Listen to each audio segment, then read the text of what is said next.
चंद्रमा और भी हैं या एक ही है? वाह, कौन सी क्लास में पढ़ते हो? फिफ्थ में, 5वीं कक्षा में। बड़ी, क्या नाम है? अर्जुन। अर्जुन? फिर तो ठीक ही प्रश्न किया।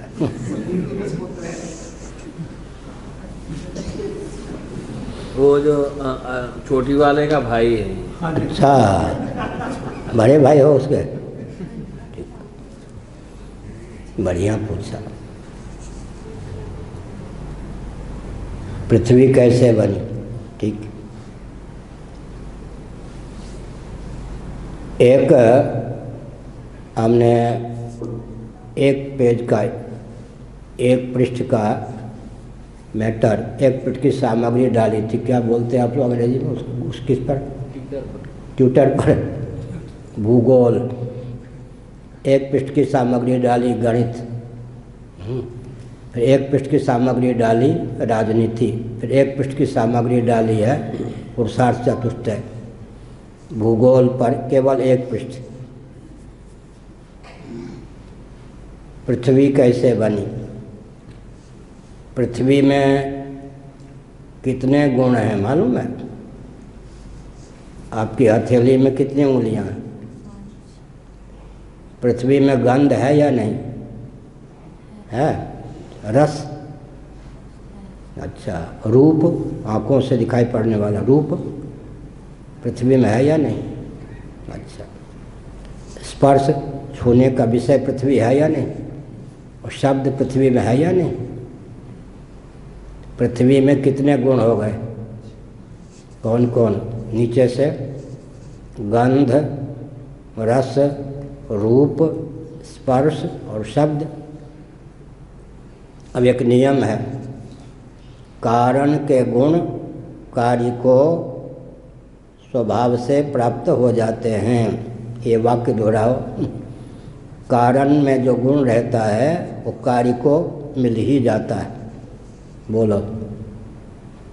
नहीं बोल पाएगा, हम ही बोल देते हैं। पृथ्वी में अपना गुण है गंध, ठीक है। जल का गुण क्या है? रस। अग्नि का गुण क्या है? रूप।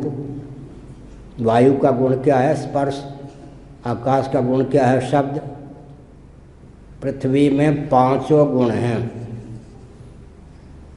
5 - 1, 5 से 1 को ऋण कर देंगे तो कौन सी संख्या होगी?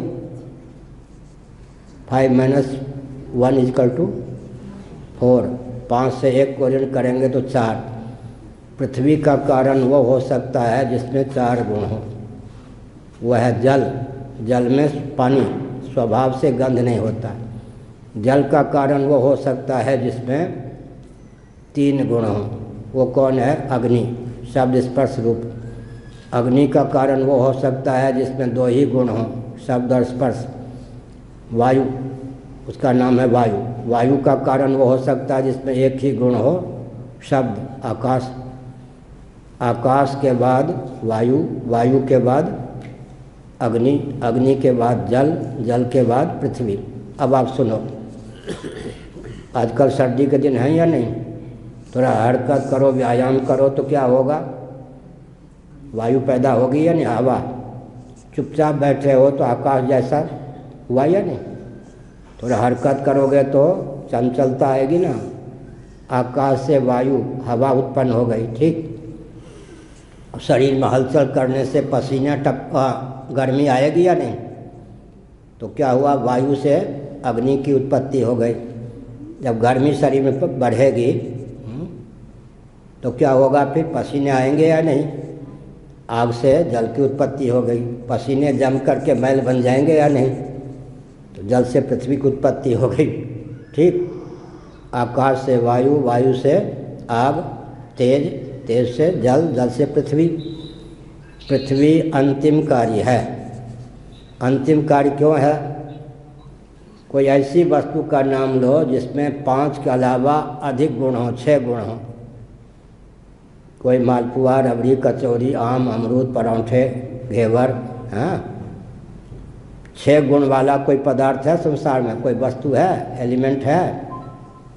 या 5 ही तक सीमित? 5 ही तक? मालपुआ में, कचौरी में, कचौरी पाओगे तो कट शब्द, एक विभाग बन गया शब्द, एक जिह्वा के माध्यम से, हाथ के माध्यम से स्पर्श, आँखों के माध्यम से रूप, रसन जिह्वा में, उसके माध्यम से रस, नाक के माध्यम से गंध, है ना। 6 गुण वाला कोई पदार्थ विश्व में नहीं है। तो जहाँ पर गुण की वृद्धि रुक जाती है वो अंतिम कार्य होता है। हमने ब्रह्मसूत्र आदि का सब सारांश इतने बता दिया। इसको कहते हैं विशेषता की खासियत की पराकाष्ठा। कोई ऐसी वस्तु जो अपने से अधिक विशेषता वाली वस्तु को उत्पन्न न कर सके उसको अंतिम कार्य कहते हैं। पृथ्वी अंतिम कार्य। पृथ्वी से आम पैदा हो जाए लेकिन आम में भी छठा गुण नहीं होगा। 5 गुण कौन होंगे? शब्द, स्पर्श, रूप, रस, गंध, ठीक है। पृथ्वी अंतिम कार्य है। पृथ्वी का कारण वो हो सकता है जिसमें 5 नहीं, 5 से 1 कम 4 ही गुण हो, वो जल है। जल का कारण वो हो सकता है जिसमें 4 नहीं 3 ही गुण हो, वो क्या है? अग्नि। अग्नि का कारण वो हो सकता है जिसमें 3 नहीं 2 ही गुण हो, वह है वायु। वायु का कारण वो हो सकता है जिसमें 1 ही गुण हो, वह है आकाश। आकाश का कारण वो हो सकता है जिसमें उस 1 गुण की भी बीजावस्था, बीज हो। मटर, चने आदि के बीज होते हैं ना, उसी का नाम अव्यक्त। अव्यक्त जिसमें गुण छिपे हों, प्रकट न हो, उसका नाम अव्यक्त। अव्यक्त का कारण वो हो सकता है जिसमें गुण बिल्कुल ना हो, निर्विशेषता, निर्गुणता की पराकाष्ठा हो, उसका नाम है ब्रह्म आत्मा। लो जी, वेदांताचार्य हो गए। अब मैं पूछता हूँ और मैं उत्तर भी दूंगा, घर खड़ा जाओगे तो। पृथ्वी में कितने गुण हैं? वाह। जल में कितने गुण हैं? 4। 5 से 1 कम गुण जल में है या नहीं? इसलिए पृथ्वी का कारण कौन हो सकता है? जल। अग्नि में कितने गुण हैं? 4 की अपेक्षा 1 कम गुण अग्नि में है, तो जल का कारण कौन हो सकता है? आग, तेज। वायु में कितने गुण हैं? तो 3 की अपेक्षा 1 कम 2। अग्नि का कारण कौन हो सकता है? वायु। वाह। वायु में 2 गुण हैं, तो 2 से 1 कम 1 गुण वाला कौन है? आकाश। वायु का कारण कौन हो सकता है? आकाश।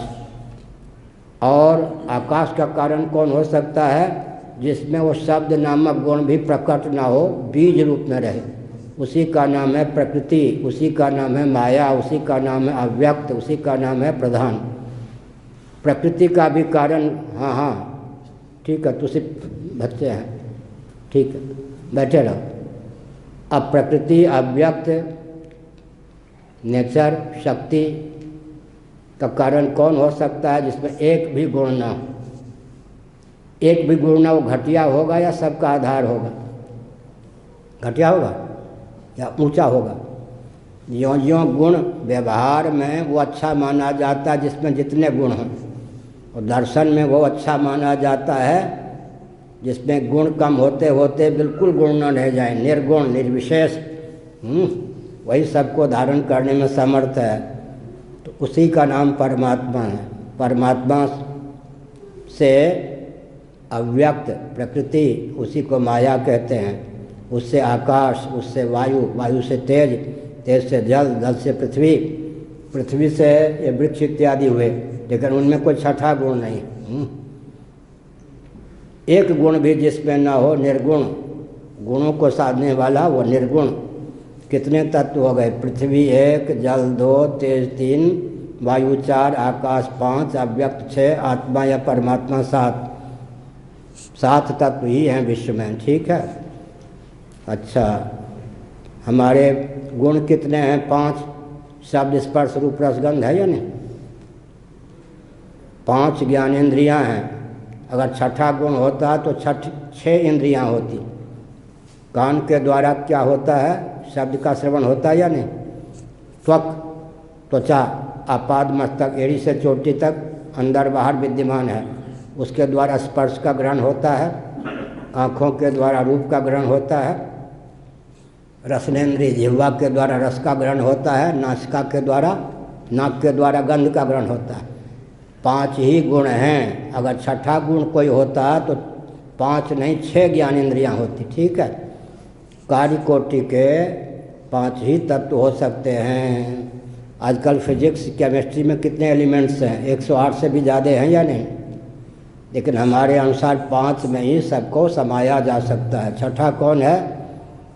बीज, वह है प्रकृति, नेचर, उसी को कहते हैं अव्यक्त। 7वां कौन है? गुण नहीं, जो गुण रहित होगा, क्रियाशील को धारण करने वाला सक्रिय होगा या निष्क्रिय? क्रिया को, हलचल को। जो निष्क्रिय होगा वो हलचल को धारण करने में समर्थ है या नहीं? तो 7 ही तत्व हैं। एक है परमात्मा, एक है प्रकृति, उसी को अव्यक्त कहते हैं, फिर आकाश है, फिर वायु है, फिर तेज है, फिर जल है, फिर पृथ्वी है। 7 तत्व का नाम लो, नीचे से लो या चाहे ऊपर से लो, पाले पड़ गए हमारे। आत्मा या परमात्मा एक, प्रकृति 2, पंचभूत में आकाश वायु तेज जल पृथ्वी, कुल 7 तत्व हैं हमारे यहाँ। ठीक, उसी में सब समा जाता। बहुत अच्छा प्रश्न किया। क्या था मूल प्रश्न आपका? पृथ्वी कैसे बनी, यही ना? और सूर्य और चंद्रमा एक ही है या और भी है? बैठिए। सूर्य और चंद्रमा एक ही हैं या और भी हैं?